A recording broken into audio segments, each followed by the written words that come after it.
अंतर्राष्ट्रीय योग दिवस की आप सभी को हार्दिक शुभकामनाएं।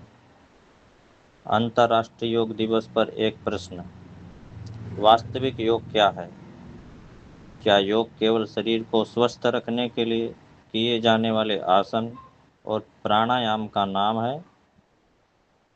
ऋषियों की दृष्टि में योग आत्मा का परमात्मा से मिलन है, जीव का शिव में विलय है, सीमित का असीम में लय है। योग से ही प्रारंभ होती है चेतना की परम यात्रा। योग केवल आसन नहीं है, योग केवल प्राणायाम नहीं है, योग केवल एक अभ्यास भी नहीं है। योग बाहर से भीतर की यात्रा है, नश्वर से शाश्वत की यात्रा है, सीमित से असीम की यात्रा है। ध्यान उसी यात्रा का द्वार है।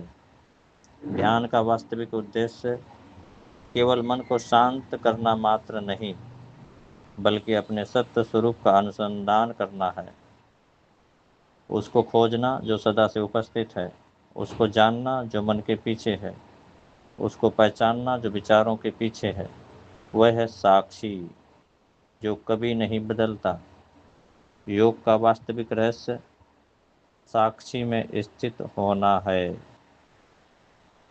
और जब यह अवस्था पूर्ण हो जाती है, तब साधक को अनुभव होता है कि योग कोई प्राप्ति नहीं है, बल्कि अहम का विसर्जन है।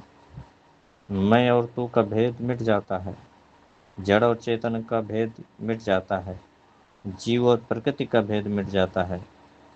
सभी भेदों का अंत हो जाता है और तब साधक को अनुभव होता है एको ब्रह्म द्वितीयो नास्ति, अर्थात एक ब्रह्म के अलावा और कुछ है ही नहीं। वही सत्य है, वही चैतन्य है, वही परमात्मा है। यही योग है, यही समाधि है, यही महायोग है और यही मनुष्य जीवन का परम लक्ष्य है। हरिओम तत्सत।